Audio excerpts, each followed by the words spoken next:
తలలు వంచి ప్రార్థన చేసుకుందాం. పరిశుద్ధమైన తండ్రి, జీవాధిపత్యమైన యేసయ్య, వందనాలు, స్తుతి, స్తోత్రం నాయనా. మా జీవితాలను ప్రేమించి ఆశీర్వదించి మమ్మల్ని సజీవులో లెక్కించి ఈ ఉపవాస దినాలన్నింటిలో కూడా మమ్మల్ని జ్ఞాపకం చేసుకొని శ్రమల దినాల్లో మరి నలగొట్టబడేటువంటి స్థితిలో మమ్మల్ని జ్ఞాపకం చేసుకున్నందుకని స్తోత్రం చెల్లిస్తున్నాం. దేవా, ఈ దినాంశంను బట్టి ఈ దినము సేవకులందరి కొరకు, సహోదరుల కొరకు, విశ్వాసుల కొరకు ప్రార్థిస్తున్నాం. నీ పరిశుద్ధాత్మ చేత మా హృదయ నేత్రాలను తెరచి ఆత్మ సంబంధమైన విషయాలు ఆత్మ గలవారికి అర్థమవుతాయి అని చెప్పి సెలవిచ్చావు కనుక ఆత్మ సంబంధమైన విషయములను అర్థం చేసుకుంటకు నీ పరిశుద్ధాత్మ శక్తిని మాకు దయచేసి నీ పరిశుద్ధాత్మ కార్యములు మా ఒక్కొక్కరి జీవితంలో జరిగించమని యేసుక్రీస్తు శక్తిగల నామమును బట్టి వేడుకొంచున్నాం తండ్రి, ఆమెన్.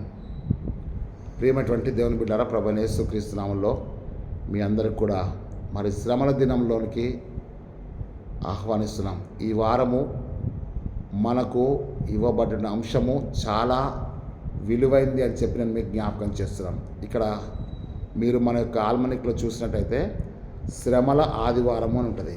ప్యాషన్ సండే అంటే శ్రమల ఆదివారము. తర్వాత ఏమిటంటే సిలువ మెస్సయ యుగపు నూతన దర్శనము. మెస్సయ యుగపు నూతన దర్శనం అనేటువంటి అంశం అక్కడ వ్రాయబడ్డది. అయితే దీన్ని పురస్కరించుకొని ద్వితీయోపదేశ కాండము 18వ అధ్యాయము 15వ వచనం నుంచి 22 వచనాల్లో దేవుని వాక్యము మొదటి పాఠము. రెండవ బైబిల్ పాఠం వచ్చేసి కీర్తనలు 73వ కీర్తన. రెండవ పాఠము పత్రిక పాఠం వచ్చేసి కొరింథీయులకు రాసినటువంటి రెండవ పత్రిక 1వ అధ్యాయము 3వ వచనం నుంచి మరి 11వ వచనం వరకు గల దేవుని వాక్యంలో మనం చూస్తున్నాం. సువార్త పాఠము లూకా సువార్త 18వ అధ్యాయము 35 నుంచి 43 వచనాలు మనం చూస్తున్నాం. ఇక్కడ మనం జాగ్రత్త చూసినట్టయితే ప్రియులారా, ఈ వాక్యాన్ని అనుసరించి దేవుని యొక్క అంశంలోకి మనం వెళ్దాం. మొట్టమొదట మనకి ఇవ్వబడిన టాపిక్ అంటే శ్రమల ఆదివారము, ప్యాషన్ సండే. ఈ శ్రమల ఆదివారం గురించి కొన్ని విషయాలు మీకు చెప్తాను.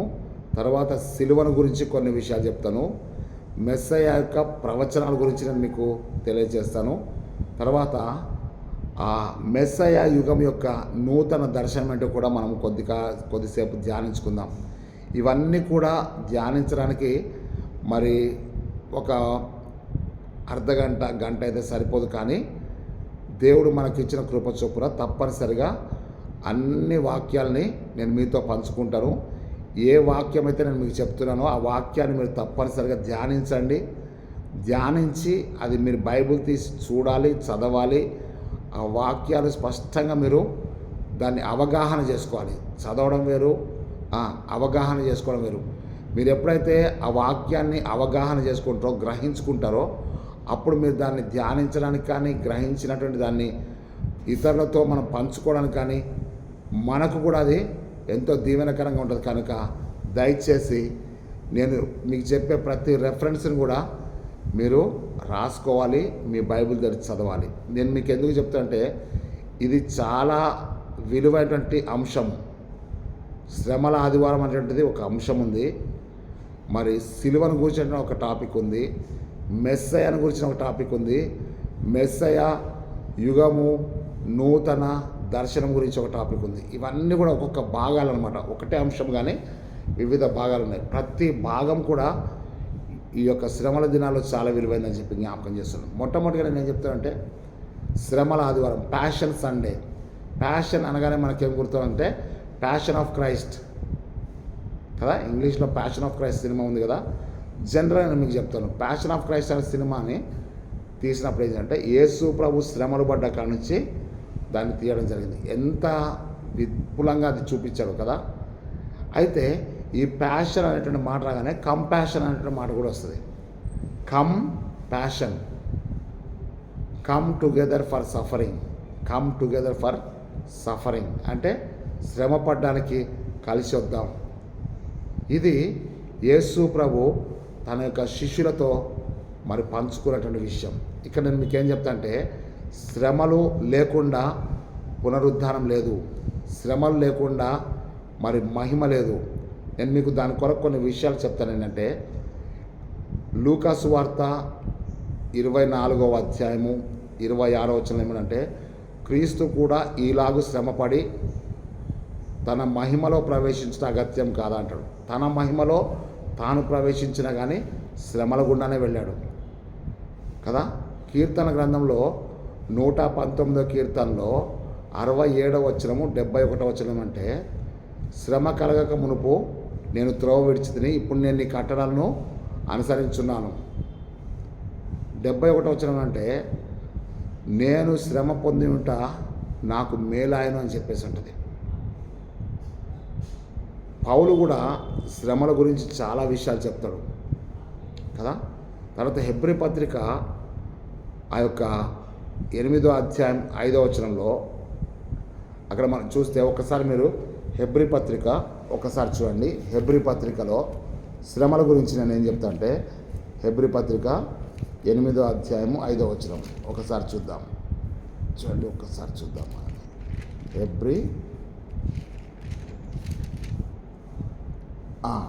హెబ్రీ పత్రిక 5వ అధ్యాయము 8వ వచనం. మీరేం కన్ఫ్యూజ్ కాకండి.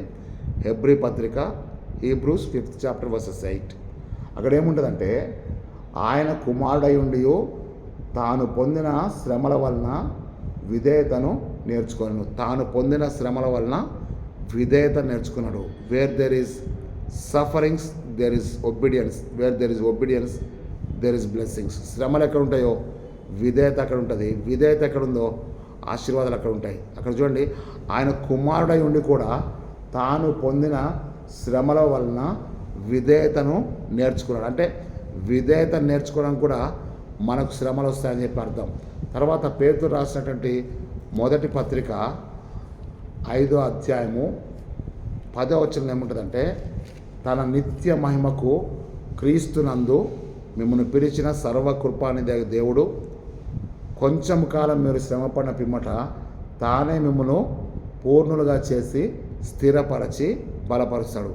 తన నిత్య మహిమకు క్రీస్తునందు మిమ్మల్ని పిలిచిన సర్వకృపానిధి దేవుడు ఏం కోరుకుంటే, మీరు కొంచెం కాలం శ్రమపడిన పిమ్మట తానే మిమ్మల్ని పూర్ణులుగా చేసి స్థిరపరిచి బలపరుస్తాడు. అంటే అర్థమంటే, నువ్వు స్థిరపరచబడి బలపరచబడాలి అంటే తప్పకుండా శ్రమల గుండా వెళ్ళాలి. That is called passion Sunday. ఇది శ్రమల దినాలు లేదా ఉపవాస దినాలు. ఈ శ్రమల దినాల్లో ఉపవాస దినాలు ఏం జరుగుతుందంటే, మన బాహ్య పురుషుడు కృషించిపోయినప్పుడు అంతరంగ పురుషుడు దినదినము నూతనపరచబడుతున్నాడు. కాబట్టి శ్రమలు కావాలి అని కోరుకుంటున్నాం తప్ప శ్రమల నుంచి తప్పించుకోకూడదని చెప్పి మనం వాక్యాలు చూస్తున్నాం. శ్రమలు తప్పకుండా వస్తాయి. ఈ శ్రమలలో నేను అతనికి తోడై ఉండదని అంటాడు కదా. కీర్తనలు 91వ కీర్తన ఆ యొక్క 14వ వచనంలో ఏమిటంటే, శ్రమలో నేను దానికి తోడై ఉంటానని కానీ శ్రమలు తీసేస్తా అని చెప్పి మాత్రం ప్రభు అనట్లేదు. నువ్వు శ్రమల గుండా వెళ్ళటం అది నీ ఆశీర్వాదాలకు సూచన అని చెప్పి నేను మీకు జ్ఞాపకం చేస్తున్నాను. That is called passion Sunday. నేను కొంతమంది దైవజనులు చెప్పిన మాటలు విన్నాను. ఏమంటే అక్కడ చెప్తానంటే, ప్యాషన్ సండే పామ్ సండే రెండు కూడా కలిపి చేస్తారని చెప్పి. కానీ ఇక్కడ మనకు సపరేట్గా ఇచ్చారు కనుక మనం ఇది ప్యాషన్ సండే అనేది చూద్దాం. మళ్ళీ వచ్చే ఆదివారాన్ని పామ్ సండే అంటే మట్టల ఆదివారంగా మనం చూద్దాం. ఓకే కదా. ఇక్కడ మనం ఏం చేస్తామంటే, ఈ ప్యాషన్ సండే శ్రమల ఆదివారం. శ్రమల గుండా వెళ్తేనే మనం మహిమలో ప్రవేశిస్తాం. నిత్య మహిమకు వెళ్ళవలసిన వారు శ్రమల గుండానే వెళ్ళాలని చెప్పి ప్రభు మనకు నేర్పిస్తాడు. That is called passion Sunday. That is called శ్రమల ఆదివారం. నెక్స్ట్ మనం చూస్తుంటే సిలువను గురించి చూస్తున్నాం. సిలువను గురించి నేను మీకు చాలా విషయాలు చెప్తాను. సిలువ అనగానే మ్రాను అనగానే ఒక కర్ర కదా. సిలువ అనేది ఫ్యాషన్ కాదు, passion. Cross is passion but not a fashion. మీరు బాగా అర్థం చేసుకోండి. సిలువ అనేది అలంకారం కొరకు స్టైల్గా వేసుకునేది కాదు. అది స్టైల్ కొరకు ఫ్యాషన్ కొరకు కాదు వేసుకోవాల్సింది, ప్యాషన్ కొరకు వేసుకోవాలి. అది ఆ సిలువ శ్రమలను గుర్తు చేస్తుంది. ఆ సిలువ మరణాన్ని గుర్తు చేస్తుంది. ఆ సిలువ రక్షణను గుర్తు చేస్తుంది. ఇక్కడ నేను మీకు సిలువను గురించి కొన్ని విషయాలు చెప్తాను. అది ఎక్కడ ఉండదంటే ద్వితీయోపదేశ కాండము 21వ అధ్యాయము 21, 22 వచనాలు మనం చూస్తే అది తప్పనిసరిగా మనము సిలువను గురించి ధ్యానించేటప్పుడు ఆ వాక్యాలు మనం తప్పకుండా చూడాలి, అవి చదవాలి. మళ్ళీ ఒకసారి అందరూ కూడా చూడండి. ద్వితీయోపదేశ కాండము 21వ అధ్యాయము, ద్వితీయోపదేశ కాండము 21వ అధ్యాయము 21, 22 వచనాలు నేను చదువుతాను. దయచేసి మీరు చూడండి. అక్కడ స్పష్టంగా వ్రాయబడుతుంది. ఇది సిలువకు కేంద్రమైనటువంటి వాక్య భాగం. అక్కడ మీరు చూసినట్టయితే నేను చదువుతాను చూడండి. ద్వితీయోపదేశ కాండం 21వ అధ్యాయం 21, 22 వచనాలు. మరణశిక్షకు తగిన పాపము ఒకడు చేయగా అతన్ని చంపి మ్రాను మీద వ్రేలాడదీసినట్లా అతని శవము రాత్రి వేళ ఆ మ్రాను మీద నిలవకూడదు. వ్రేలాడదీయబడిన వాడు దేవునికి శాపగ్రస్తుడు కనుక నీ దేవుడని యెహోవా స్వాస్యముగా నీకిచ్చున్న దేశమును నీవు అపవిత్రపరచకున్నట్లు అగత్యముగా ఆ దినమున వారిని పాతిపెట్టవలను. ఇది యేసు ప్రభులో స్పష్టంగా నెరవేరినట్టుగా మనం చూస్తున్నాం. అయితే యేసు ప్రభు కాలంలో మరణశిక్ష విధించబడ్డ వాళ్ళు, సిలువలో వేలాడబడిన వాళ్ళు చాలామంది ఉన్నారు. అది కూడా గొల్గోతా కొండ మీద సిలువ వేయబడ్డ వాళ్ళు చాలామంది ఉన్నారు. ఆ దినాల్లో ఏ నేరస్తుడికైనా మరణశిక్ష విధిస్తే అనేకులను ఆ గొల్గోతా కొండ మీద తీసుకెళ్లారు. వాళ్ళు ఏం చేసేవాళ్ళంటే భయంకరంగా బూతు మాటలు తీడుతూ, శాపనార్థాలు పెడుతూ, ఇటు సావు బ్రతుకుల మధ్యలో కొట్టుమిట్టాడుతూ, అందరిని కూడా శాపనార్థాలు పెడుతూ అట్టనే వాళ్ళు ప్రాణాలు విడిచేవాళ్ళు. ప్రియులారా, గొల్గోతా కొండ అనగానే అది శాపగ్రస్తులకు మరణస్థలము. గొల్గోతా కొండ శాపగ్రస్తులకు మరణస్థలము అనగా మనం అర్థం చేసుకుంటే శాపగ్రస్తులైన వాడు మ్రాను మీద వేలాడతీయబడుతున్నాడు. అక్కడ మనం చూసినట్టయితే ఆ యొక్క గొల్గోతా కొండ శాపగ్రస్తమైన కొండ. అక్కడ యేసు ప్రభు యొక్క సిలువ ఒక ప్రత్యేకతను సంతరించుకుంది. ప్రియులారా, యేసు ప్రభు యొక్క సిలువ గొల్గోతా కొండ మీద యేసు ప్రభు సిలువ వేయబడ్డప్పుడు ఆ వాతావరణం మొత్తం కూడా మారిపోయిందని చెప్పి నేను మీకు జ్ఞాపకం చేస్తున్నాను. అది శాపగ్రస్తుల యొక్క కొండ కాదు, శాపనార్థాలు పెట్టే కొండ కాదు, కానీ క్షమాపణ కొండగా మార్చబడ్డది. గొల్గోతా కొండ యేసు సిలువ పాతి పెట్టబడ్డప్పుడు, భూమిలో పాతి పెట్టబడ్డప్పుడు యేసు ప్రభు సిలువ ఆ కొండ క్షమాపణ కొండగా మార్చబడ్డది. శాపగ్రస్తమైన కొండ క్షమాపణ కొండగా మార్చబడ్డది. The cross of Jesus Christ, యేసు ప్రభు యొక్క సిలువ ఆ కొండను తాకగానే ఆ కొండ క్షమాపణ కొండగా మార్చబడ్డది. ఇక్కడ మనం చూసినట్టయితే 1 కొరింథియన్స్లో చెప్తాడేమనంటే సిలువను గూర్చిన వార్త నశించున్న వారికి వెర్రితనంగాను రక్షింపబడుచున్న మనకు దేవుని యొక్క శక్తి అని చెప్పి అక్కడ రాయబడుతుంది. మనం చూసినట్టయితే కొరింథీయులకు రాసిన మొదటి పత్రిక 1వ అధ్యాయము 18వ వచనం మనం చూస్తున్నాం. సిలువను గూర్చిన వార్త నశించున్న వారికి వెర్రితనం కానీ రక్షించబడుచున్న మనకు దేవుని శక్తి అని చెప్పి మనం స్పష్టంగా చూస్తున్నాం. సిలువ దేనికి గుర్తు నేను మీకు చెప్తాను, దయచేసి మీరు త్వరగా రాసుకోండి. అక్కడ సిలువ దేనికి గుర్తు అంటే ఫస్ట్ అది శాపగ్రస్తమైన సిలువ. అది యేసు ప్రభు సిలువ వేయబడ్డప్పుడు శాపగ్రస్తమైన సిలువ దేవుని శక్తిగా మార్చబడ్డది. అది క్రీస్తుకు ముందు అది శాపగ్రస్తమైన సిలువ, కానీ క్రీస్తు సిలువలో వేలాడినప్పుడు సిలువ యొక్క విలువ మారిపోయింది. ఏంటి విలువ మారిపోయిందంటే శాపగ్రస్తమైన సిలువ రక్షణ సిలువగా మార్చబడింది. రక్షించబడుచున్న మనకు దేవుని శక్తి. ఇప్పుడు ఆ సిలువలో ఏముందంటే, ఆ సిలువ దేని గుర్తంటే దేవుని శక్తి గుర్తు. ఇప్పుడు మనం ఎందుకు సిలువ వేసుకుంటున్నామంటే అది దేవుని యొక్క శక్తి గుర్తు. అది ఇప్పుడు రక్షించే సిలువ. అందుకే రాజులు మరి గండోఫరస్ అనే రాజు ఏం చేస్తారంటే సిలువను పట్టుకొని యుద్ధానికి వెళ్తాడు. ఆ సిలువ దేనికి గుర్తు అంటే విజయానికి గుర్తు. ఆ సిలువ రక్షణ గుర్తు. ఆ సిలువ క్షమాపణ గుర్తు. ఆ సిలువ దేవుని శక్తికి గుర్తు. ఇప్పుడు నేను మీకు చెప్తాను ఏంటంటే మీరు దయచేసి రాసుకోండి. ఫస్ట్ యేసు ప్రభు సిలువ శ్రమల గుర్తు. నెంబర్ 1 రాసుకోండి, సిలువ శ్రమల గుర్తు. నెంబర్ 2 సిలువ శాపగ్రస్తానికి గుర్తు, శాపానికి గుర్తు. శపించబడినవాడు దేవుని దృష్టికి శాపగ్రస్తుడు అని చెప్పి ద్వితీయోపదేశకాండలో చూసాం కదా. మరణ శిక్షకు పాత్రుడైన వాడు మ్రాణ మీద వేలాడినప్పుడు వాడి శవాన్ని అక్కడ ఉంచొద్దు. మరణశిక్షకు విధించబడినవాడు దేవునికి శాపగ్రస్తుడు. కాబట్టి సిలువ నెంబర్ 1 శ్రమల గుర్తు, సిలువ శాపగ్రస్తమైన దాని గుర్తు, సిలువ మరణకరమైందని చెప్పి గుర్తు. 3 రాసుకోండి. నెంబర్ 1 శ్రమలు, నెంబర్ 2 శాపగ్రస్తమైంది, నెంబర్ 3 మరణానికి గుర్తు. ఇటువంటి సిలువ, ఈ 3 విషయాలు రాసుకుంటే ఇంకా నేను మీకు 4 విషయాలు చెప్తాను. ఇప్పుడు యేసు ప్రభు ఎప్పుడైతే సిలువలో చనిపోయాడో దాని విలువ మారిపోయింది. 4 విషయాలు మీరు రాసుకోండి.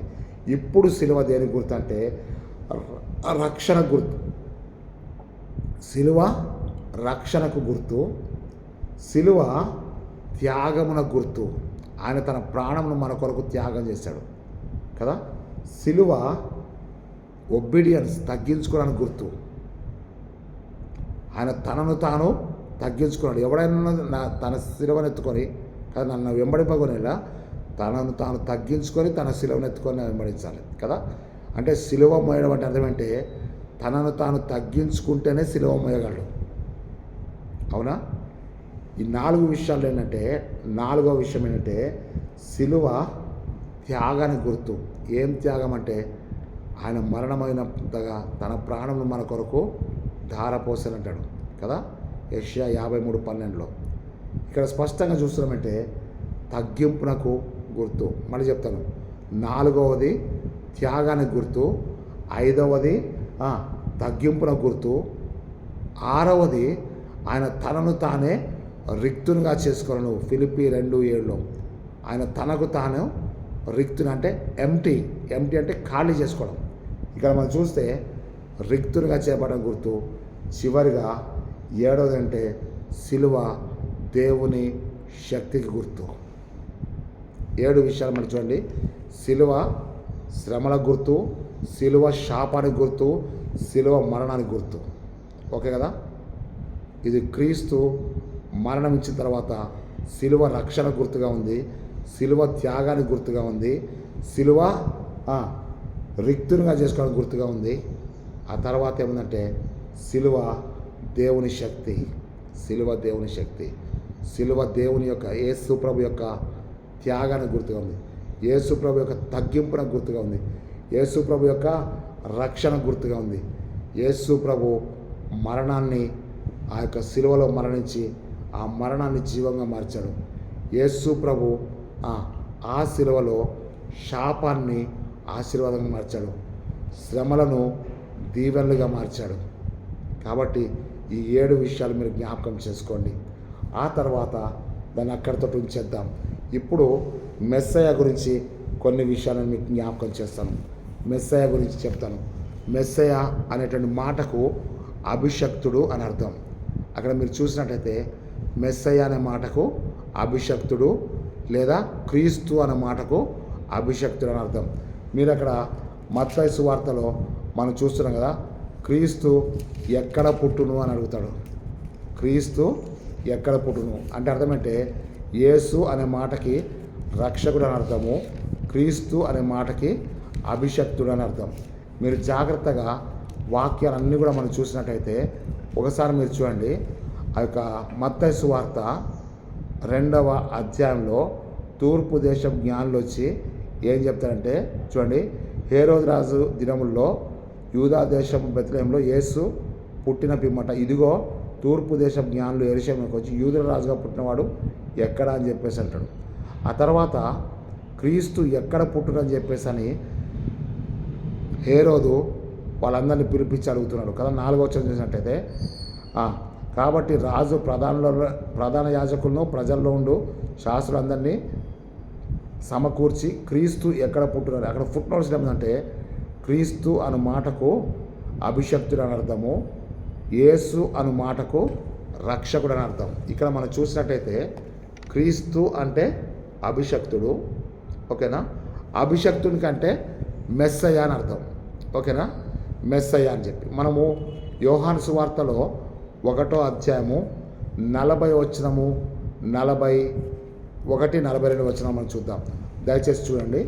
యోహాను సువార్త 1వ అధ్యాయము 41, 42 వచనాలు చూద్దాం. దయచేసి చూడండి.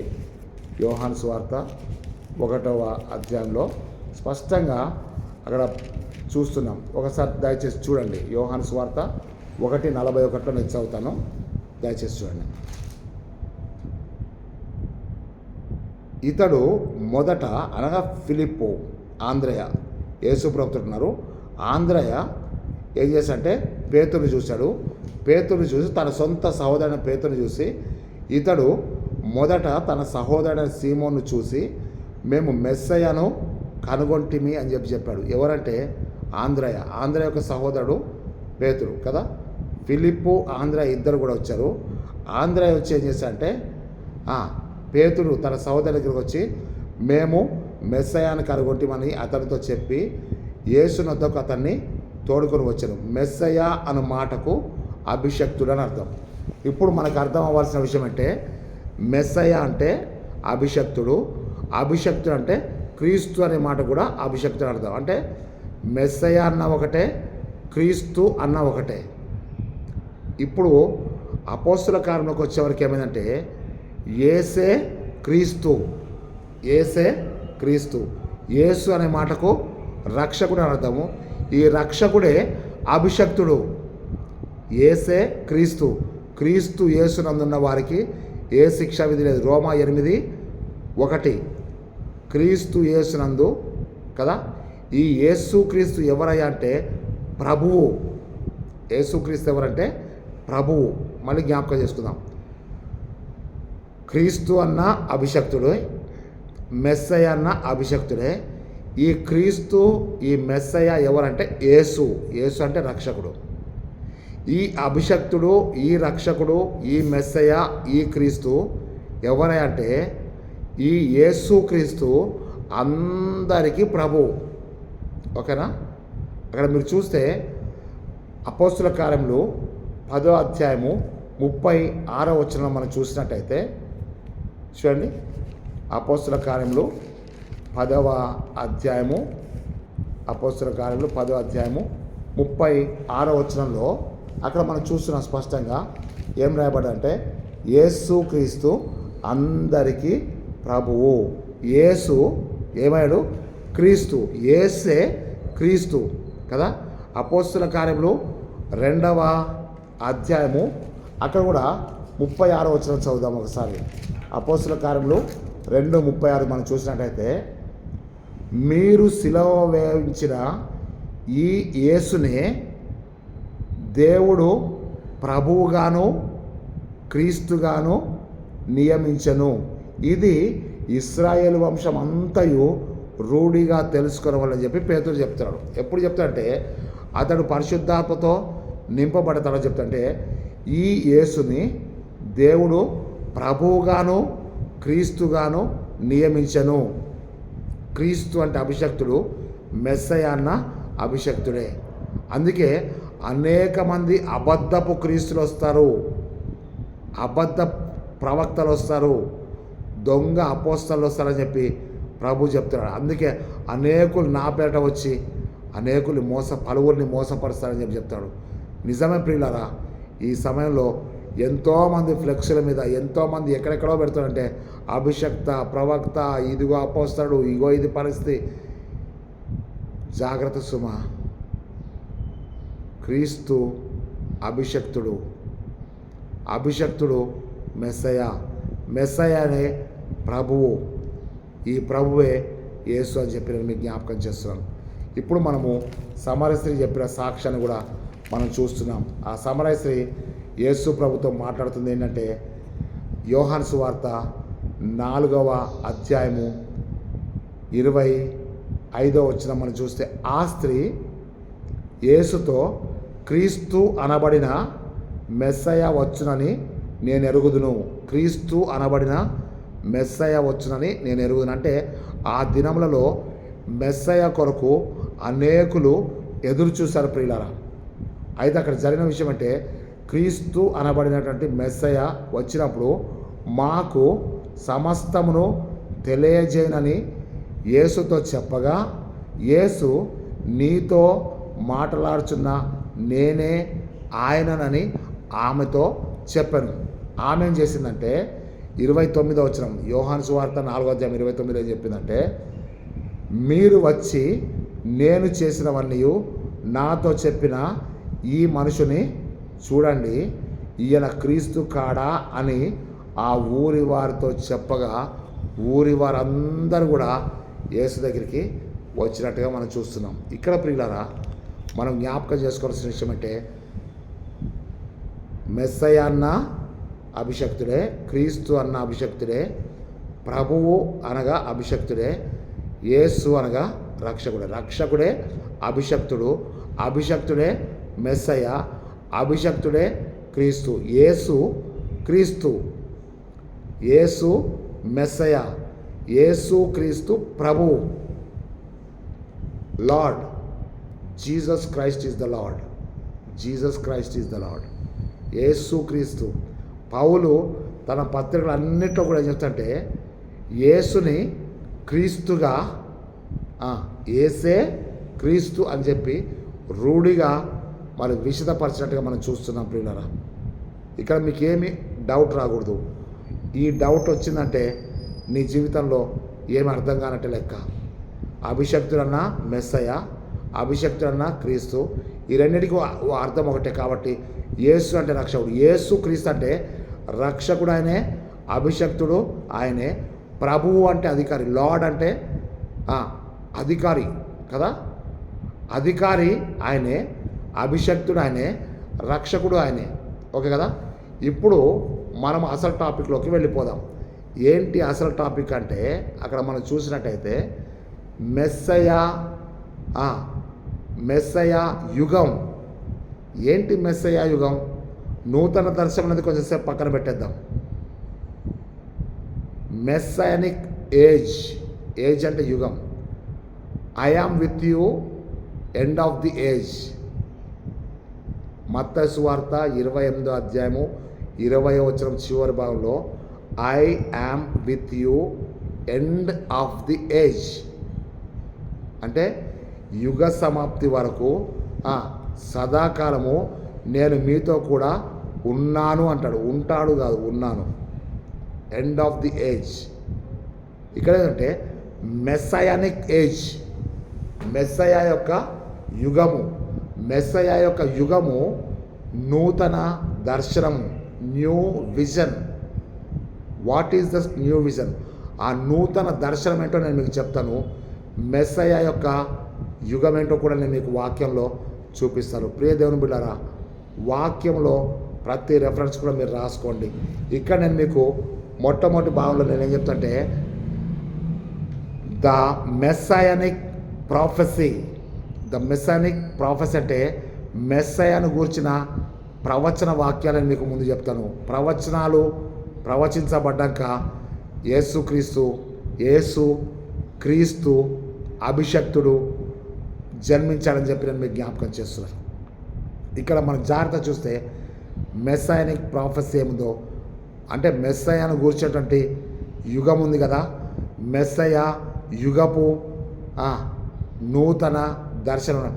మెస్సయ యుగము ఎప్పుడు స్టార్ట్ అయిందంటే, మొట్టమొదటిగా మెస్సయాను గూర్చేటువంటి ప్రవచనాలు వచ్చాయి. దేవుని యొద్ద నుండి ప్రవచనాలు పలకబడ్డాయి. ఏంటి ప్రవచనాలు అని అంటే, మెస్సయ రాబోతున్నాడు, మెస్సయ రాబోతున్నాడు. ఇదిగో ఇశ్రాయేలారా, మీ బానిసత్వం నుంచి మీరు విడుదల పొందుతారు. ఇశ్రాయేలారా, మీ చితికిపోయిన జీవితాలను బాగు చేస్తాడు. ఇగో మెస్సయ్య ఒక ఆయన వస్తున్నాడని చెప్పేసి అని ప్రవక్తలు ప్రవచనాలు చెప్పినప్పుడు వాళ్ళందరూ కూడా మాకు మెస్సయ్య వస్తున్నాడు అనుకున్నారు. కానీ క్రీస్తు మెస్సయ్యగా వచ్చిన సంగతి ఇప్పటికి కూడా 2024లో కూడా అనేక మంది యూదులు నమ్మరు. యేసు ప్రభు కాలంలో యేసుని నమ్మిన యూదులు ఉన్నారు, యేసుని నమ్మని యూదులు ఉన్నారు. ఇప్పుడుకి యూదులలో అనేకులు ఆయన విడిచి వెళ్ళిపోయారు. జ్ఞాపకం చేసుకుందాం ప్రియులారా, ఈ యేసే క్రీస్తు అని పౌలు దృఢంగా చెప్పాడు, పేతురు దృఢంగా నిశ్చయంగా చెప్పాడు. శిష్యులందరూ కూడా యేసుని క్రీస్తుగా ప్రకటించారు. క్రీస్తు అంటే మెస్సయ్య, అభిషక్తుని అర్థం. ఇప్పుడు ఈ మెస్సయ్యను గురించి ప్రవచనాలు ఏం చెప్తున్నాయో నేను మీకు 7 మాత్రమే ప్రవచనాలు అనుకోవద్దు, 7 ప్రవచన భాగాలు నేను మీకు జ్ఞాపకం చేస్తాను. ప్రతి గ్రంథంలో యేసుని గురించిన ప్రవచనాలు ఉన్నాయి ప్రియులారా. ఈ ప్రవచనాలు దేవుని చేత పలుకబడినవి, ప్రవక్తల ద్వారా చెప్పబడినవి అని చెప్పి నేను మీకు జ్ఞాపకం చేస్తున్నాను. ఈ ప్రవచనాల్లో మొట్టమొదటిగా ఈరోజు మనం చదివినటువంటి మొదటి పాఠంలో ద్వితీయోపదేశకాండము 18వ అధ్యాయము 16వ వచనము 18వ వచనం చూస్తే దేవుడు మోషేకి చెప్తుండేమంటే నీ వంటి ప్రవక్తను పుట్టిస్తానని చెప్పి. నీ వంటి ప్రవక్త అంటే అర్థమంటే సాత్వికుడు, దీన మనసు గలవాడు. మోషే దేవుని ఇల్లంతటిలో కూడా నమ్మకమైన వాడు. అంత మాత్రమే కాదు, ఇశ్రాయేలీలను విమోచించుటకు నాయకుడిగా వచ్చాడు. ఇశ్రాయేలీలను ఐగుప్తు చెర నుంచి ఎట్లయితే మోషే బయటికి తీసుకొచ్చాడో జరగబోవు నిర్గమము అని చెప్పుంటుంది సువార్తల్లో కదా. ఏలియా మోషేలు రూపాంతరపు కొండ మీద కలిసినప్పుడు ఆయన నెరవేర్చబోయేటువంటి నిర్గమం గురించి వారు మాట్లాడుతున్నట్టుగా మనం చూస్తున్నాం. అనగా పాత నిబంధనలో నిర్గమము మోషే ద్వారా వచ్చింది, క్రొత్త నిబంధనలో నిర్గమము యేసు ప్రభు ద్వారా వచ్చింది, యేసు క్రీస్తు ద్వారా వచ్చింది. పాత నిబంధన నిర్గమము భూ సంబంధమైనటువంటి బానిసత్వం నుంచి వాగ్దాన దేశంలో తీసుకెళ్ళింది. మెస్సయ యుగంలో నూతన దర్శనం ఏంటి అని అడిగితే ఆ నూతన దర్శనం ఏంటంటే యేసుక్రీస్తు గొర్రెపిల్లగా ఈ లోకానికి వచ్చినప్పుడు లోక పాపాలు మోసుకొని పోయే దేవుని గొర్రెపిల్ల తప్ప యూదుల పాపాలు మోసుకొని పోయే దేవుని గొర్రెపిల్ల కాదు. ద గాడ్ ఈజ్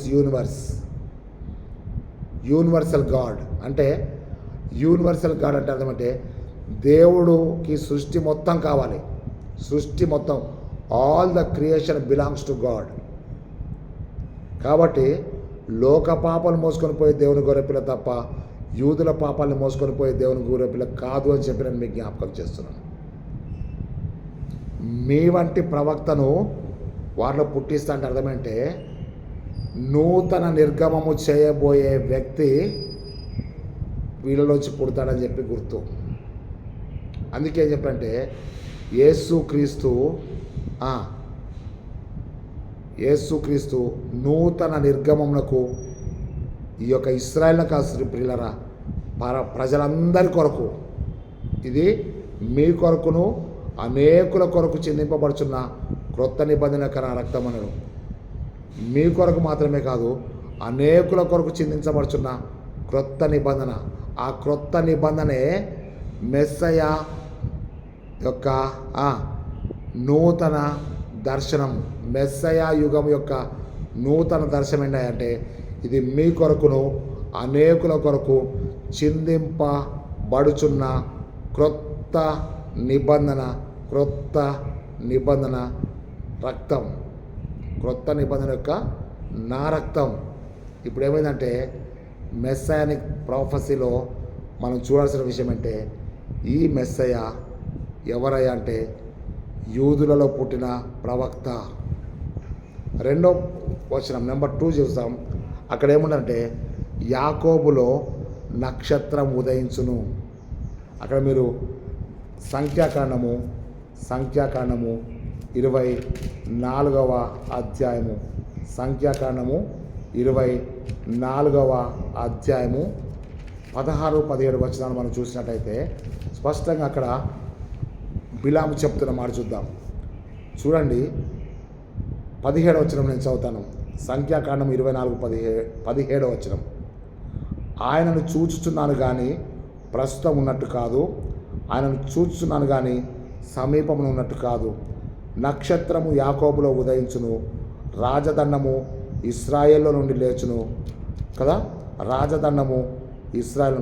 తర్వాత 19వ వచనం చూస్తే చూడండి, యాకోబు సంతానమున ఏలిక పుట్టును, అతడు పట్టణంలోని శేషమును నశింపచేయను. ఇక్కడ మనం తర్వాత అంతా కూడా చూస్తున్నాం ఏంటంటే, నక్షత్రము యాకోబులో పుట్టును, నక్షత్రము యాకోబులో పుట్టును.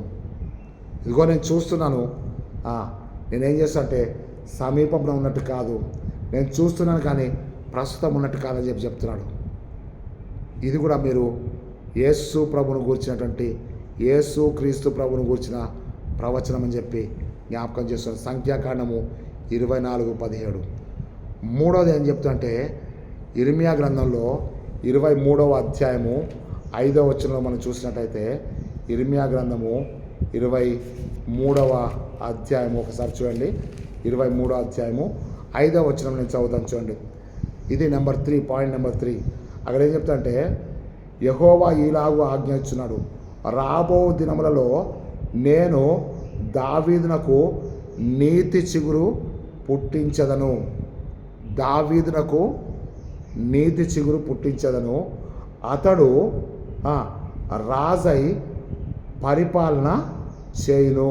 అతడు ఎవరంటే ఈ పుట్టించిన దావీదు యొక్క నీతి చిగురు పుట్టించబడు కదా, ఆ పుట్టించబడ్డ నీతి చిగురు ఏమైందంటే, అతడు రాజై పరిపాలన చేయును, అతడు వివేకముగా నడుచుకొనుచు కార్యము జరిగించును, భూమి మీద నీతి న్యాయములను జరిగించును, అతని దినములలో యూదా రక్షణ పొందును. యూదా అంటే స్తుతి, రక్షకుడు అంటే యేసు. యూదా రక్షణ పొందును, ఇశ్రాయేలీయులు నిర్భయంగా నివసించును. యెహోవా మనకు నీతి అని అతనికి పేరు పెట్టబడును.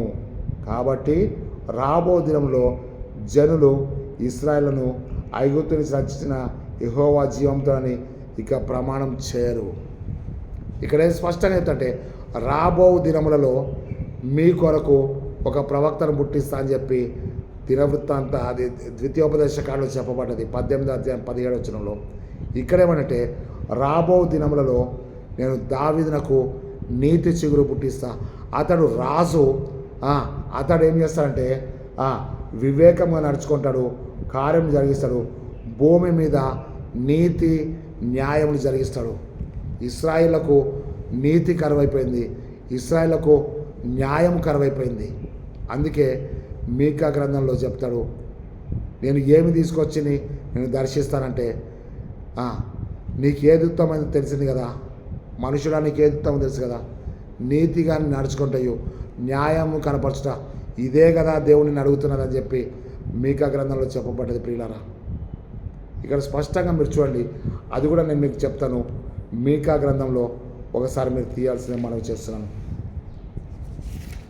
మీకా గ్రంథము, యోనా మీకా గ్రంథంలో మనం చూస్తే ఏమి తీసుకొని వచ్చి 6వ అధ్యాయం 6వ వచనం మనం చూస్తే, ఏమి తీసుకొని వచ్చి నేను యెహోవాను దర్శించును, ఏమి తీసుకొని వచ్చి మహోన్నతుడైన దేవుని సన్నిధిని నమస్కారం చేదును, దహన బలులు నా ఏడాది దూడలను అర్పించి దర్శించున, వేల కొలది పెట్టాలను, వేలాదినంత విస్తారమైన తరమును ఆయనకు సంతోషం కలగచేయన, నా అతిక్రమలకై నా జ్యేష్ఠపుత్రుని ఇస్తున్నా, నా పాప పరిహామకై నా గర్భఫలం నేను ఇస్తున్నా. మనుషుడా, ఏది ఉత్తమమో అది నీకు తెలియజేయమని, న్యాయంగా నడుచుకుంటాయు, కనికరమును ప్రేమించుతాయు, దీన మనసు కలిగి నీ దేవుని ఎదుట ప్రవర్తి, ఇంతే కదా యెహోవాని అడుగుతున్నది. ఇక్కడ ఏమైందంటే నీతి కావాలి. ఒక్కసారి మీరు యెషయా గ్రంథము 5వ అధ్యాయంలోకి దయచేసి రండి ప్రియులారా. యెషయా గ్రంథము 5వ అధ్యాయంలో మనం చూసినట్టయితే అక్కడ యేసయ్య అక్కడ చూడండి, వాక్యంలో నేను స్పష్టంగా చెప్తాను. చూడండి, దేవునికి ఇష్టమైనటువంటి ఒక ద్రాక్షవల్లిని నాటినట్టుగా మనం చూస్తున్నాం. అక్కడ మనం చూసినట్టయితే 7వ వచనం, యెషయా గ్రంథము 5వ అధ్యాయం 7వ వచనం మనం చూస్తే, ఇశ్రాయేలు వంశము సైన్యములకు అధిపతియగు యెహోవా ద్రాక్ష తోట, యూదా మనుషులు ఆయనకు ఇష్టమైన వనము. ఆయన న్యాయం కావాలని చూడగా బలాత్కారం కనబడను, నీతి కావాలని చూడగా రోదన వినబడను. అంటే నీతి కరువైపోయింది, న్యాయం కరువైపోయింది కదా. అతడు ఫలములు కావాలని చెప్పి చూసినప్పుడు అది కారు ద్రాక్షలు కాచింది. ఇశ్రాయేలీలు దేవునికి ఇష్టమైన ద్రాక్షవనము. కానీ ఏమైందంటే నీతి కావాలంటే నీతి కరువైపోయింది, న్యాయం కరువైపోయింది.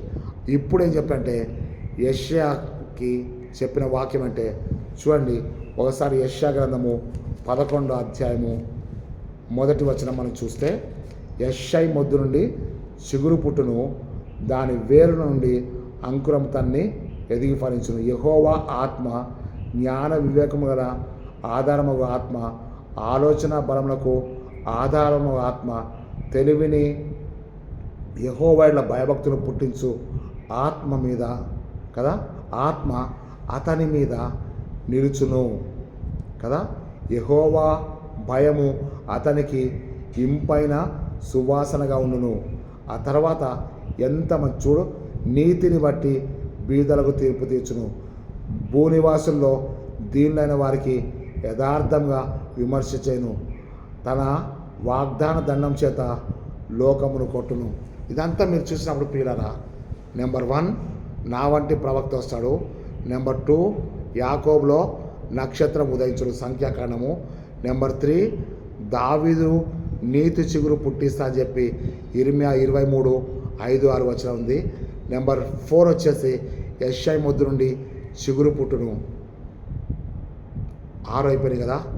7వ భాగం మనం చూస్తే నెంబర్ 6 మనం చూసినట్టయితే యెషయా గ్రంథము 7వ అధ్యాయము 14వ వచనంలో మనం చూస్తే అక్కడ ఏముంటుందంటే, ఇదిగో ప్రభు తానే మీకు ఒక సూచన చూపిస్తాడు.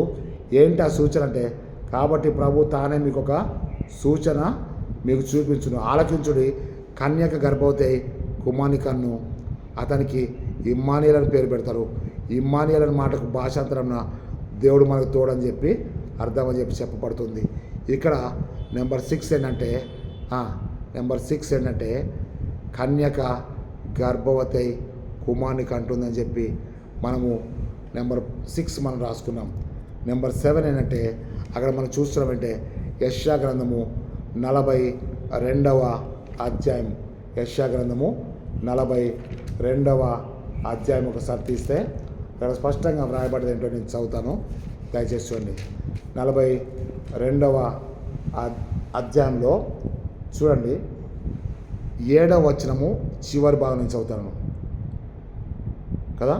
యెహోవా నాకు నేనే నీతి విషయంలో నిన్ను పిలిచి నీ చెయ్యి పట్టుకొని ఉన్నాను, నిన్ను కాపాడి ప్రజల కొరకు నిబంధనగాను అన్యజనులకు వెలుగుగాను నిన్ను నియమించి ఉన్నాను. నియమించి ఉన్నా అంటే అది జరిగిపోయింది అని అర్థం. అంటే ఆల్రెడీ యేసయ్య అన్యజనులకు వెలుగుగాను కదా, నిన్ను కాపాడి ప్రజల కొరకు అంటే దేవుని ప్రజల కొరకు, దేవుని ప్రజల కొరకు నిబంధనగాను అన్యజనులకు వెలుగుగా నియమించబడ్డాడు. అంటే నిబంధన యేసయ్య, వెలుగు కూడా యేసు ప్రభు. ఇవి యేసుని గూర్చి, యేసు క్రీస్తుని గూర్చి అంటే మెస్సయ్యను గూర్చిన ప్రవచన భాగాలని చెప్పి నేను మీకు జ్ఞాపకం చేస్తున్నాను. నిబంధనగా అన్యజనులకు వెలుగుగా యేసుని గురించి ప్రవచనము చెప్పబడ్డది. ఈ 7 ప్రవచనాలు మీరు రాసుకున్నట్టయితే ఈ మెస్సయ యుగము యొక్క నూతన దర్శనం ఏంటో మీకు చెప్తాను. ఇప్పుడు మెస్సయను గురించిన ప్రవచనాలు చెప్పాను, సిలువను గురించి మీకు చెప్పాను, శ్రమల ఆదివారం గురించి కూడా నేను మీకు చెప్పాను. ఇప్పుడేం చెప్తాంటే మెస్సయ యుగం యొక్క నూతన దర్శనం ఏంటో నేను మీకు చెప్తాను. అక్కడ మనం జాగ్రత్తగా చూసినట్టయితే ఈ యొక్క మెస్సయ ఏ విధంగా నూతన యుగంలోనికి మెస్సయ యుగం ఎట్టుందో నేను మీకు జ్ఞాపకం చేశాను. మెస్సయ యుగంలో మళ్ళీ ఇక్కడ మీరు 7 పాయింట్లు రాసుకోవాలి. మెస్సయ యుగము కొరకు ఇందాక నేను మీకు ఏం చెప్పంటే మెస్సయాను గూర్చిన ప్రవచనాల గురించి 7 పాయింట్లు చెప్పాను. మెస్సయ యుగమును గురించి 7 పాయింట్లు చెప్తాను. మెస్సయ యుగము యొక్క నూతన దర్శనం గురించి 7 పాయింట్లు చెప్తాను. ఓకేదా? ఇవి త్వరగా మీరు రాసుకోండి. మెస్సయ యుగం ఏంటంటే ఈ మెస్సయ ఎవరయ్యా అంటే శ్రమ పొందేటువంటి సేవకుడు. నెంబర్ 1 ఏంటంటే ఈ మెస్సయ మనం అనుకుంటున్నామంటే రాజు మెస్సయ అభిషక్తుడు ఏం చేస్తాడు వాళ్ళ తలంపులు అంటే మా రాజు వచ్చి ఒక మాట చెప్పేస్తే మా పక్షాన యుద్ధం చేస్తే మాకందరికీ విడుదల కలుగుద్ది, మాకు శ్రమలు ఉండవు అనుకున్నాం. కానీ యేసుక్రీస్తు శ్రమ సేవకుడిగా వచ్చాడు. నెంబర్ 1 మనం ఏం చేయాలంటే శ్రమను అనుభవించువానిగాను కదా, శ్రమను అనుభవించుగాను, వ్యాధిగ్రస్తునిగాను కదా. యెషయా గ్రంథము 53వ అధ్యాయము 10వ వచనం మనం చూసినట్టయితే చూడండి, అక్కడ మనము యెషయా గ్రంథము 53వ అధ్యాయం ఒకసారి నేను మీకు చెప్తాను చూడండి. ఒకసారి మీరు చూడండి, వ్యసనాక్రాంతుడు గాను వ్యాధిని అనుభవించిన వాని గాను కదా మనం చూసాం. అక్కడ యెషయా గ్రంథం 53వ అధ్యాయము 3వ వచనం, అతడు తృణీకరింపబడినవాడు, ఆయన మనుషుల వలన విసర్జింపబడినవాడు, వ్యసనాక్రాంతుడు గాను వ్యాధిని అనుభవించిన వాని గాను మనుషులు చూడనల్లని వాని గాను ఉండెను. అతడు తృణీకరింపబడినవాడు కనుక మనం అతన్ని ఎన్నిక చేయకపోతేమి. యెషయా గ్రంథము 53:3. యేసు ఎవరు అంటే మెస్సయ ఎవరంటే అభిషక్తుడు అంటే ఎవరంటే శ్రమ సేవకుడు, శ్రమలను అనుభవించేవానిగా వచ్చాడు, ప్రజలను రక్షించేవాడిగా వచ్చాడు. అంటే అర్థమంటే బలి అయినటువంటి గొర్రెపిల్ల ఆయనే ఉన్నాడు, రక్తం తీసుకొని వెళ్ళినటువంటి యాజకుడు, ప్రజల కొరకు విజ్ఞాపన చేసే యాజకుడు కూడా ఆయనే, ప్రధాన యాజకుడు ఆయనే, బలి పశువు అయినటువంటి గొర్రెపిల్ల కూడా ఆయన అని చెప్పి నేను మీకు జ్ఞాపకం చేస్తున్నాను. నెంబర్ 1 ఏంటంటే మెస్సయ ఎవరు అంటే శ్రమ సేవకుడు. నెంబర్ 2 ఏంటంటే క్రొత్త నిబంధనలో యేసే క్రీస్తు కనుక నెంబర్ 1 ఏంటంటే శ్రమలను అనుభవించేటువంటి మెస్సయగా మనం చూస్తున్నాం. నెంబర్ 2 ఏంటంటే పాపులతో కలిసి భోజనం చేసేవాడు. లూకా సువార్త 15వ అధ్యాయము 2వ వచనం మనం చూస్తే ఈయన క్రీస్తు అయితే పాపులతో కూర్చొని కలిసి భోజనం చేయడం ఏంటి అని శాస్త్రులు పరిసయ్యులు యేసును గురించి ఒక పెద్ద అనుమానం. నిజంగా ఈయన క్రీస్తు అయితే, ఈయన అభిషక్తుడైతే, ఈయన ప్రజలను రక్షించువాడైతే ఈయన పోయి పాపులతో సుంకరులతో కలిసి భోజనం ఎందుకు చేస్తున్నాడు? ఇది వీళ్ళకి పెద్ద డౌట్. ఎందుకంటే వాక్యమేమో మెస్సయ వస్తున్నాడు అని చెప్పి వాక్యం చెప్తుంటే, మరి మీరు అనుకుంటున్నటువంటి ఈ మెస్సయ పాపులతో కలిసి భోజనం చేస్తున్నాడు, ఇది ఎంతవరకు కరెక్ట్ అని చెప్పేసి అని అనేకులు అనుకున్నారు. కాబట్టి ఈ మెస్సయ శ్రమను పొందేటువంటి మెస్సయ, ఈ మెస్సయ పాపులతో కలిసి భోజనం చేసిన మెస్సయ. నెంబర్ 2. నెంబర్ 3 ఏంటంటే ఈ మెస్సయ కుష్ఠరోగులను తాకినటువంటి మెస్సయ. జాగ్రత్త వినండి, కుష్ఠరోగిని సమాజ మందిరంలో ఉంచడమే కష్టం. కుష్ఠరోగికి సమాజ మందిరంలోకి వచ్చే అవకాశం లేదు, సమాజంలోకి రాకూడదు, సమాజ మందిరంలో కూడా రాకూడదు, కుటుంబంలో ఉండకూడదు, సమాజం వెలుపల కుష్ఠరోగుల సెంటర్లో ఉండాలి.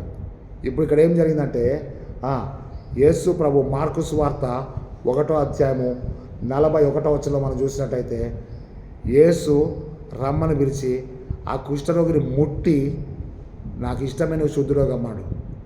ఈ మెస్సయ ఏం చేస్తున్నంటే కుష్ఠరోగిని ముట్టకూడదు కానీ ఆ కుష్ఠరోగిని ముడుతున్నాడు. పాపులతో కలిసి భోజనం చేయకూడదు కానీ ఈ మెస్సయ పాపులతో భోజనం చేస్తున్నాడు. ఈ మెస్సయ ఎదుటివారిని శ్రమ పెట్టే మెస్సయ కాదు, ఆయన శ్రమను పొందేటువంటి మెస్సయ. శ్రమను పెట్టే మెస్సయ కాదు, శ్రమను భరించే మెస్సయ్య. పాపులను తృణీకరించేవాడు కాదు, పాపులతో కలిసి భోజనం చేసే మెస్సయ్య. కుష్ఠరోగిని దూరంగా పెట్టేవాడు కాదు, కుష్ఠరోగిని తాకి బాగు చేసిన మెస్సయ్య. నెంబర్ 1 శ్రమను ఎంచుకున్న మెస్సయ్య. నెంబర్ 2 పాపులతో కలిసి భోజనం చేసిన మెస్సయ్య. నెంబర్ 3 కుష్ఠరోగిని తాకి బాగు చేసిన యేసయ్య. నెంబర్ 4 శిష్యుల పాదములు కడిగిన మెస్సయ్య. క్రీస్తు తన పై వస్త్రం తీసివేసి యోహాను సువార్త 13వ అధ్యాయము 5వ వచనంలో తన తువ్వాలు నడుమున కట్టుకొని పళ్ళెంలో నీళ్లు పోసి శిష్యుల పాదములు కడగడం మొదలుపెట్టాడు. ఈ మెస్సయ్య ఏం చేస్తుంటే, ఆయన మెస్సయ్య ఏంటి, శిష్యుల పాదములు కడగడం ఏంటంటే ఆయన మెస్సయ్య యుగం అది. ఇప్పుడు నేను మీకు ఇందాకేం చెప్పంటే మెస్సయ్య యుగమును గురించి 7 మాటలు మీకు చెప్తాను చెప్పాను. ఏంటి మెస్సయ్య యుగం అంటే, మెస్సయ్య శ్రమ పెట్టేవాడు కాదు, శ్రమను అనుభవించేవాడు. నెంబర్ 1 అతని నలగొట్టకు యెహోవాకు ఇష్టమాయను, యెహోవా ఉద్దేశము అతని వలన సఫలమాయను. యెషయా గ్రంథము 53వ అధ్యాయము 10వ వచనం ఉంది. అతని నలగొట్టకు యెహోవాకు ఇష్టమాయను, ఆయన అతనికి వ్యాధి కలగజేసెను. అతడు తన్ను తానే అపరాధ పరిహార్థపరిచేయగా అతని సంతానం చూచును. యెహోవా ఉద్దేశం అతని వలన సఫలమవునని చెప్పింది ప్రియులారా. ఈరోజు ప్రభు యొక్క వాక్యం చెప్తుంటే ఈ మెస్సయ్య యుగములో మొత్తం తారుమారు. శ్రమ పొందే మెస్సయ్య, పాపులతో కలిసి భోజనం చేసే మెస్సయ్య, కుష్ఠరోగిని తాకి ముట్టి బాగు చేసిన మెస్సయ్య, శిష్యుల పాదములు స్వయంగా తానే కడిగినటువంటి మెస్సయ్య. అవునా?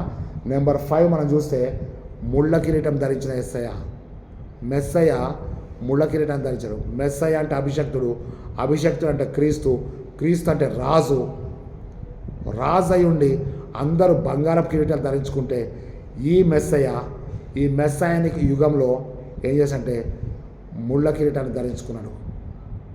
అది యోహాను సువార్త 19వ అధ్యాయము 2వ వచనము 5వ వచనం చూస్తున్నాం. యేసు ఉదారంగ వస్త్రం ధరించుకున్నవాడై ముళ్ళ కిరీటం ధరించుకున్నవాడై బయటికి వచ్చినట్టుగా మనం చూస్తున్నాం.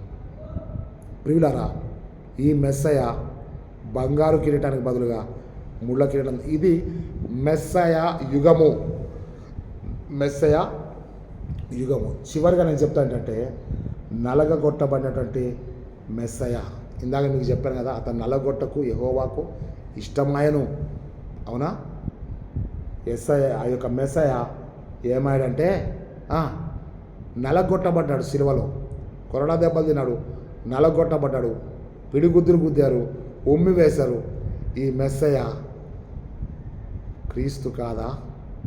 ఈరోజు దేవుడు మనకు చెప్తాడు. చివరిగా 7వది అంటే మన కొరకు ప్రాణము ధారపోసిన మెస్సయ్య, ప్రాణాన్ని ధారపోసిన మెస్సయ్య. యెషయా గ్రంథము 53:12 చెప్తాంటే ఏలైనగా మరణం నొందినట్లు ఆయన మన కొరకు తన ప్రాణమును ధారపోసెను. ఏలైనగా మరణం నొందినట్లు ఆయన తన ప్రాణమును ధారపోసెను. ప్రాణం అంటే రక్తమే ప్రాణమని లేవ్యకాండము 11వ అధ్యాయం 17వ వచనం చెప్పబడుతుంది.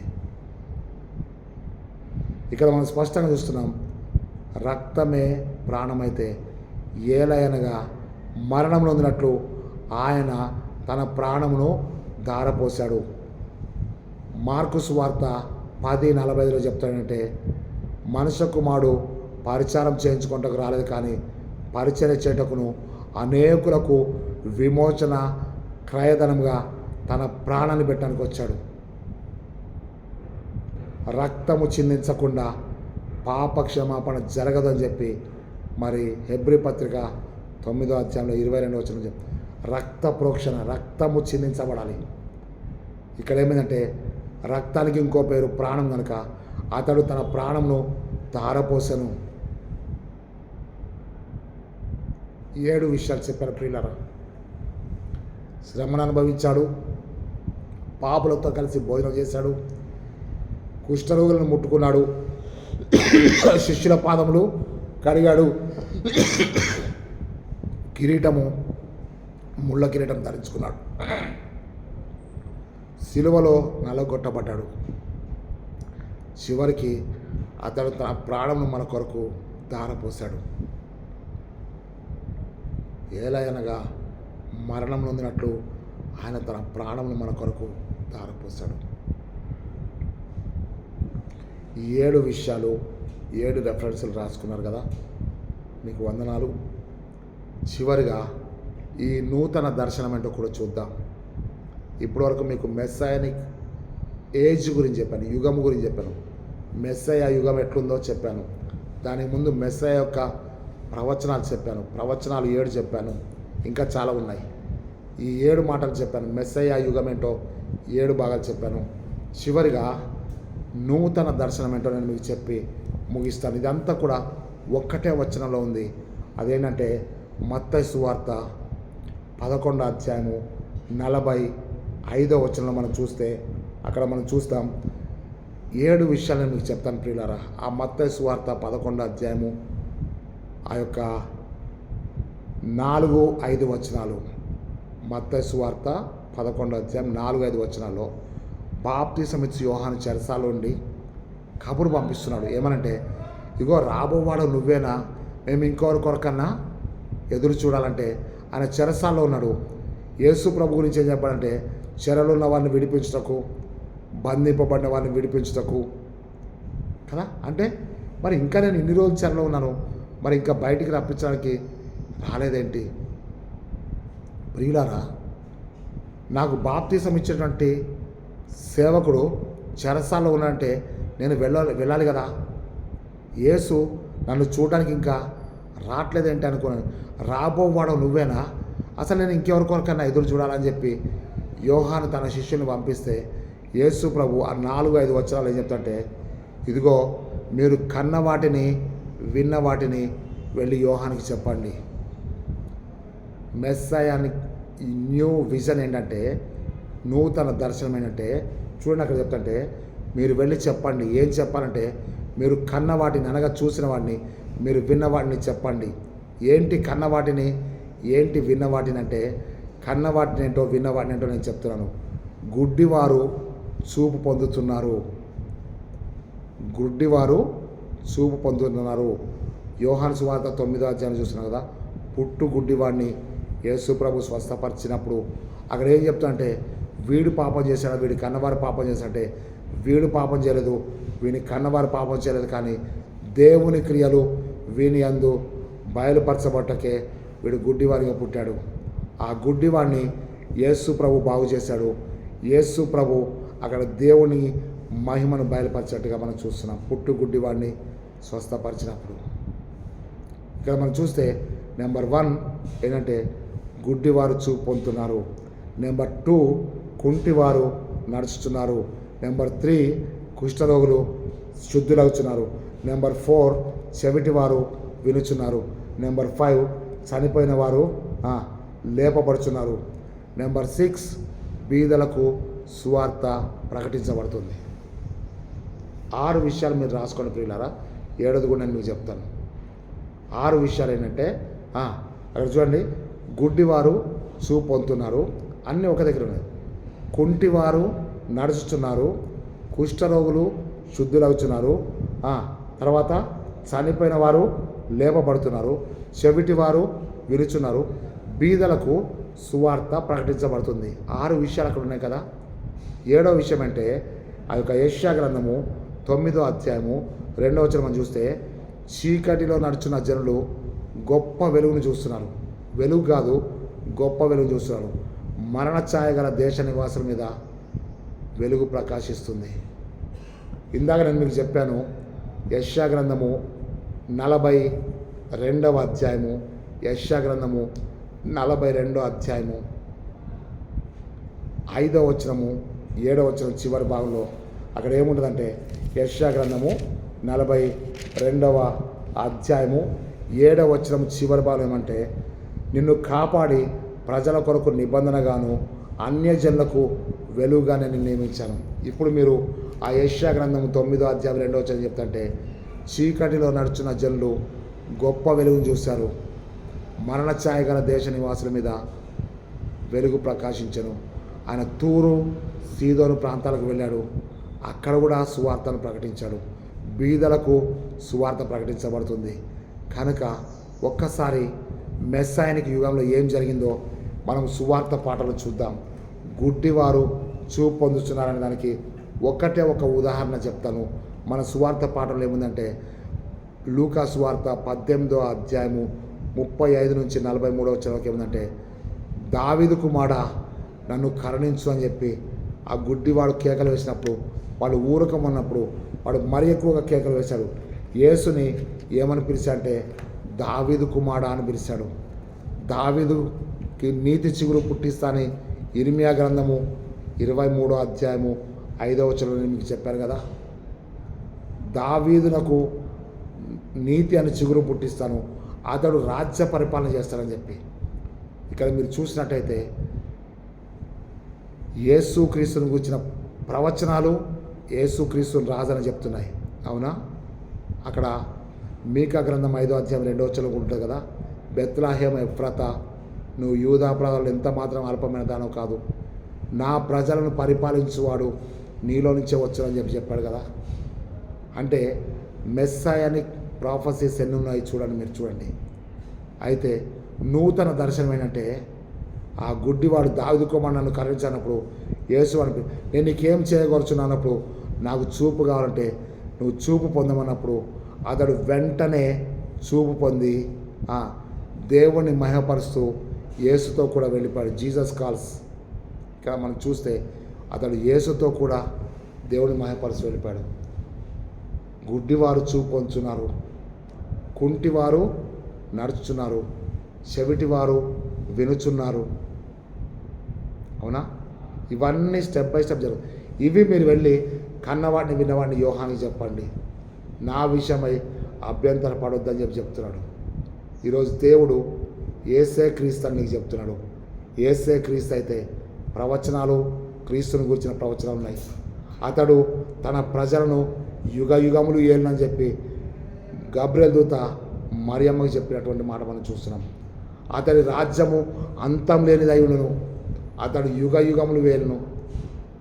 ఇది మెస్సయాను గురించేటువంటి వాక్యం. మెస్సయ యుగము, నూతన దర్శనం. ప్రార్థన చేసుకుందాం.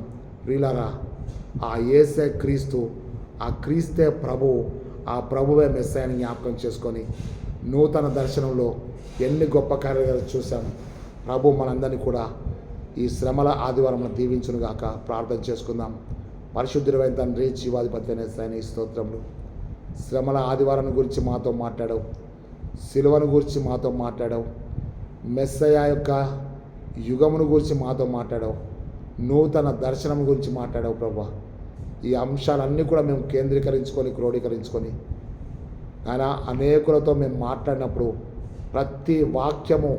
ప్రతి వాక్యానుసారంగా మేము ముందుకు వెళ్ళటం సహాయం చేసి క్రీస్తు ప్రేమలను కడవరకు కాపాడమని ఈ శ్రమల దినాల్లో మా జీవితాలను నీ పరిశుద్ధాత్మతో అభిషేకించి నడిపించమని యేసుక్రీస్తు శక్తిగల నామమును బట్టి వేడుకొంచున్నాం తండ్రి.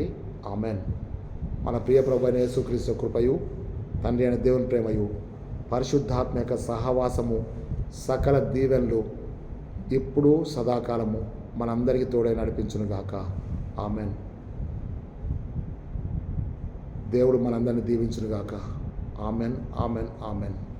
9553831316 అనే నెంబర్కి ఫోన్ చేయండి. మీకు ఎటువంటి ప్రార్థన అవసరతలు ఉన్నా, వాక్యాన్ని గురించి మీకు ఎటువంటి అవసరత ఉన్నా నాకు తెలియచేస్తే దేవుడు నాకు ఇచ్చిన కృప చొప్పున మీతో తప్పనిసరిగా వాక్యాన్ని పంచుకుంటాను సిద్ధంగా ఉందని జ్ఞాపకం చేస్తున్నాను. నా కొరకు కూడా మీరు ప్రార్థన చేయండి. మరి రాబోయేటువంటి మట్టల ఆదివారం కొరకు, మరి పరిశుద్ధ వారం కొరకు ఆల్రెడీ మీ కొరకు యూట్యూబ్ ఛానల్లో మంచి మంచి వాక్యాలు మరి ఆల్రెడీ రికార్డ్ చేసి పెట్టబడి ఉన్నాయి. దయచేసి మీరు అవన్నీ కూడా మీరు సిద్ధం చేసుకోండి. అవి మాత్రమే కాదు, సిలువలో 7 మాటలు కూడా ఏ మాటకి ఆ మాటగా వాక్యం సిద్ధపరచబడింది.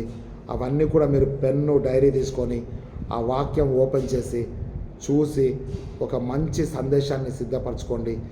7 మాటలు మారవు, 7 మాటల యొక్క ప్రసంగాలు మారవు.